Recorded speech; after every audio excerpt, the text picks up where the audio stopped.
Selamat pagi anak-anak Miss, apa kabarnya pada pagi hari ini? Semoga dalam keadaan sehat dan bersukacita. Tetap semangat belajar di rumah. Kita selalu berdoa supaya COVID-19 ini cepat berlalu dan bisa kita bertemu kembali di sekolah kita, yaitu sekolah SDS Pelita Kasih. Baiklah, kita masuk sekarang pembelajaran kita pada pagi hari ini masih tema hidup rukun. Subtemanya hidup rukun di masyarakat. Apa itu contoh hidup rukun di masyarakat? Kita harus saling kerja bakti di lingkungan. Kedua, mengikuti rapat RT atau RT itu di kepanjangannya rukun tetangga. Yang ketiga, menjenguk tetangga yang sakit. Contoh hidup rukun di masyarakat yaitu kerja bakti di lingkungan kita. Contohnya pada saat hari Minggu kita kerja bakti dengan tetangga kita atau masyarakat yang ada di lingkungan kita. Yang kedua yaitu mengikuti rapat RT, yaitu contohnya kalau ada rapat di RT kita, yaitu RT itu rukun tetangga. Yang ketiga menjenguk tetangga yang sakit. Ya, sekarang kita masuk di pembelajaran 1 dan 2. Kita bahas satu persatu. Dalam tujuan pembelajaran 1 itu yaitu menentukan kalimat sesuai isi bacaan dan menuliskan kalimat berisi penolakan, itu dalam bahasa Indonesia. Yang kedua, menentukan urutan membuat kerajinan tangan, yaitu SPDB. Yang ketiga, menentukan hasil penjumlahan dan pengurangan dengan teknik menyimpan. Sekarang kita bahas satu persatu. Yaitu di sana di pembelajaran 1 itu tadi ada kalimat penolakan. Di situ ada bacaan kegiatan 1. Nanti anak-anak di kami membacanya di buku PBT-nya halaman 61. Miss akan membacakan dulu. Minggu pagi semua warga kerja bakti. Ada warga yang membersihkan selokan, ada warga yang menyapu tepi jalan, ada pula warga yang merapikan tanaman. Semua warga bekerja bakti dengan rukun. Karena dikerjakan bersama, pekerjaan pun cepat selesai. Para ibu segera menyajikan makanan dan minuman. Badi ajak Gama mengambil makanan tanpa cuci tangan dulu. Aku tidak mau, Badi. Aku harus cuci tangan dahulu. Gama menolak ajakan Badi karena tangannya masih kotor. Di situ ada kalimat penolakan. Apa itu kalimat penolakan? Kalimat penolakan adalah kalimat yang diucapkan untuk menolak sesuatu. Kalimat penolakan adalah kalimat yang diucapkan untuk menolak sesuatu. Biasanya kalimat penolakan menggunakan kata tidak dan maaf. Kata tidak dan maaf. Jika menulis kalimat penolakan itu diakhiri dengan tanda titik. Seperti yang ada di bacaan tadi, ada di situ kalimat penolakan, yaitu termasuk Ada juga tidak. Dia tidak mau mencuci tangannya, seperti siapa tadi? Si Badi ajak Gama mengambil makanan tanpa cuci tangan. Itu termasuk kalimat penolakan. Setiap pagi warga bekerja bakti itu sesuai dengan yang ada di buku. Tulislah kalimat yang berisi kalimat penolakan. Ya, contoh kalimat penolakan itu, contohnya yang pertama, maaf, saya tidak mau merobek buku ini. Diakhiri dengan tanda titik. Maaf, aku tidak bisa melihat badut karena akan pergi ke rumah kakek. Itu kalimat penolakan. Maafnya itu kalimat penolakan. Sekarang kita masuk ke menentukan urutan membuat kerajinan tangan. Contohnya kita membuat kerajinan tangan kita, contohnya membuat kertas yang dipotong dari kertas putih. Contohnya kita membuat dari kertas origami, kita membuat tempat sampah. Ya, contohnya membuat tempat sampah itu yang pertama di situ siapkan karton putih, kertas warna, krayon warna, lem dan digunting. Yang kedua, potong kertas warna yang menjadi bentuk buah atau benda yang kamu sukai. Potongan tersebut sebagai hiasan. Yang ketiga, Tulis aturan-aturan di lingkungan dengan krayon warna pada karton putih. Yang ketiga, hiasi pada bagian ujung karton putih sesuka hatimu. Yang selanjutnya, tempelkan kertas warna yang sudah dipotong pada karton putih. Itu cara mengurutkan membuat kerajinan tangan. Selanjutnya kita masuk ke tujuan pembelajaran yang ketiga, yaitu menentukan hasil penjumlahan dan pengurangan dengan teknik menyimpan. Di subtema 3 itu sudah anak-anak Miss sudah menentukan penjumlahan dan pengurangan dengan menyimpan. Sekarang kita dengan teknik menyimpan. Ya, sekarang kita teknik dengan menyimpan. Coba perhatikan contoh yang diberikan Miss ini. Penjumlahan dan pengurangan dengan teknik menyimpan. Di situ contohnya kita misalkan ini ada satuan, puluhan dan ratusan. Sekarang kita penjumlahan dulu, kita bikin penjumlahan teknik menyimpan. Maksudnya teknik menyimpan itu kita simpan mana yang kita simpan, di puluhan atau di satuan atau di ratusan. Coba diperhatikan contohnya ini. 247 ditambah 125. 7 ditambah 5 hasilnya berapa? 7 ditambah 5 hasilnya 12. Kita tulis 2, kita simpan 1. Ini kita simpan.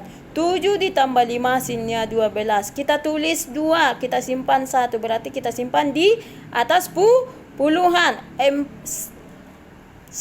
ditambah 4 hasilnya 5, ditambah 2 hasilnya 7. 2 ditambah 1 hasilnya 3. Berarti hasilnya 247 ditambah 125 hasilnya 372. Contoh yang kedua. 246 ditambah 325 hasilnya berapa? 6 ditambah 1 hasilnya 11. Kita tulis 1, kita simpan tetap 1. 1 kita simpan di atas puluhan. Di tengah ini puluhan, ini satuan, ini ratusan. Berarti kita simpan di puluhan. Maaf ya anaknya, di puluhan. 1 tambah 4 hasilnya 5, ditambah 2 hasilnya 7. 2 ditambah 3 hasilnya 5. Sekarang kita masuk contoh hasil pengurangan dengan teknik menyimpan. Ini contoh untuk pengurangan. 3 dikurang 6, angka kecil ke angka besar tidak bisa dikurangi. Kita harus meminjam dari satuannya. Kita pinjam dari, maaf ya nak, bukan dari satuan. Kita meminjam dari puluhannya. Kita pinjam 1. Berarti hasilnya jadi 13. 13 dikurang, ini sudah dimatikan ini. Bukan 3 lagi, 3, karena kita sudah pinjam dari sini, dari puluhannya 1, berarti jadi 13. 13 dikurang 6 hasilnya, kita kurangi dari 13 itu 7. Berarti 7 hasilnya. 13 dikurang 6, 7. Berapa lagi tinggal di angka 5 ini? Karena kita sudah pinjam dari sini 1, jadi tinggal 4. 4 dikurang 2 hasilnya 2. 4 dikurang 1 hasilnya 3. Hasil pengurangannya ini 453 dikurang 126 hasilnya 327. Contoh yang kedua. 542 dikurang 325 hasilnya berapa? Kita hitung. 2 dikurang 5, angka besar ke angka kecil tidak bisa dikurangi. Harus kita pinjam dari puluhannya, karena kita mencari duluan, menghitungnya dari satuan. Berarti kita pinjam dari sini 1. Berarti 12 dikurang 5 hasilnya 7. Berapa lagi tinggal tadi di sini? Di sini 4. Berarti karena sudah kita pinjam 1 dari sini, berarti tinggal 3 lagi.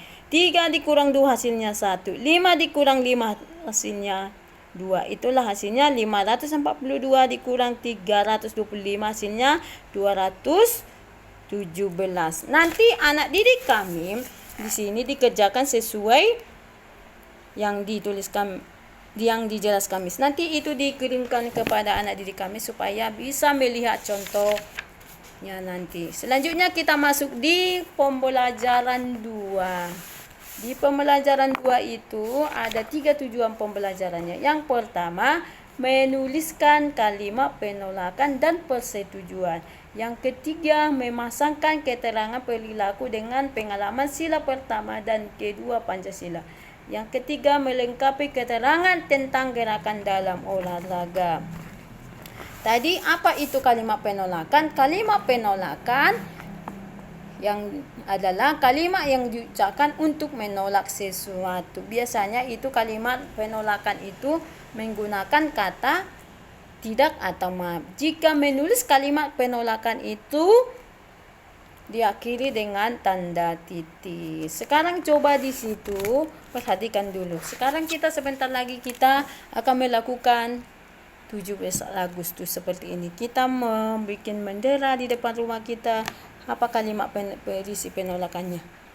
Di sini, maaf, saya tidak mau mengikuti pada tanggal 17 Agustus. Kalimat persetujuannya, saya setuju dalam melakukan nanti pelaksanaan dalam 17 Agustus. Nanti di situ dituliskan sesuai dengan gambarnya. Coba perhatikan. Saya setuju segera diadakan kerja bakti. Itu termasuk kalimat persetujuan. Aku tidak mau kalau harus membayar. Itu kalimat penolakan. Aku tidak mau membawa cangkul. Itu kalimat penolakan. Saya juga setuju berkumpul di taman kota. Itu termasuk kalimat persetujuan. Contohnya di masyarakat tadi kita harus melakukan kerja bakti. Selanjutnya kita masuk ke halaman tentang pengalaman sila pertama dan sila kedua. Apa itu bunyi sila kedua? Kemanusiaan yang adil dan beradab.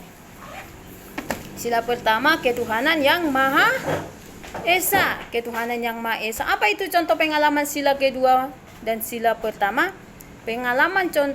Contoh pengalaman sila pertama di masyarakat yaitu melaksanakan ibadah sesuai dengan agama masing-masing. Karena bunyi sila pertama, ketuhanan yang Maha Esa. Kita beribadah dengan baik.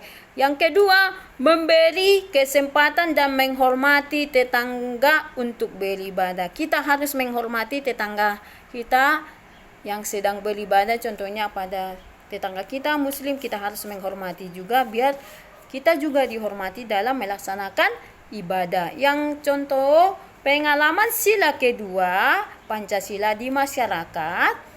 Yang pertama, menyapa tetangga pada saat kita dekat rumah kita. Yang kedua, menolong sesama. Kita harus menolong. Kita harus memberi makanan kalau tetangga kita kena musibah, kita harus memberi dan kita menolong. Yang ketiga, menjenguk tetangga yang sakit. Kalau tetangga kita sakit, kita harus menjenguknya. Seperti yang ada di buku PBT-mu, ada di situ. Nanti perhatikan contoh-contoh pengalaman sila kedua, sila pertama dan kedua Pancasila sesuai dengan penjelasan Miss. Nanti contoh pengalamannya Miss akan kirim yang sudah Miss tulis. Miss akan kirim dan anak didik kami nanti memindahkan ke buku catatannya. Yang ketiga, kita masuk melengkapi keterangan tentang gerakan dalam olahraga. Contohnya gerakan melompat. Gerakan melompat seperti ini kan? Kalau menolak dan gerakan lari di tempat gini. Dan memutar gini. Dan melompat ke depan seperti ini. Ya, kita melompat ke depan dan untuk itu gerakan dalam olahraga seperti yang ada di bukumu. Gerakan melompat dengan menolakkan apa? Ke samping secara bergantian, berarti menolak kaki. Gerakan melompat dengan menolak satu kaki sambil titik-titik badan seperti yang ada di buku PBT-mu. Perhatikan sesuai dengan gambarnya apa yang dituliskan di sana. Ini gerakan ini bagaimana? Di tempat lari, di tempat gerakan meloncat kemana? Dia melompat kemana? Meloncat kemana? Ke depan. Itu untuk di pembelajaran 2 dengan 3 tujuan pembelajarannya tadi. Kalimat penolakan dalam pengalaman sila pertama dan kedua, dan gerakan dalam olahraga. Ya, bagi anak didik kami untuk tugas tema pada pagi hari ini yaitu coba dilihat halaman 61, 62, 63 di pembelajaran 1, di pembelajaran 2 halaman 64, 63 sampai 66. Dikerjakan sesuai dengan penjelasan Miss. Kalau ada nanti catatan yang dikirimkan Miss, langsung dicatat ke buku catatannya supaya anak didik kami nanti bisa mengerjakan tugas-tugasnya sesuai penjelasan Miss. Kalau kurang paham penjelasan Miss Liza, ditanya kembali kepada Miss. Sampai di sini dulu pembelajaran kita pada pagi hari ini dengan tema hidup rukun. Terima kasih, Tuhan Yesus memberkati.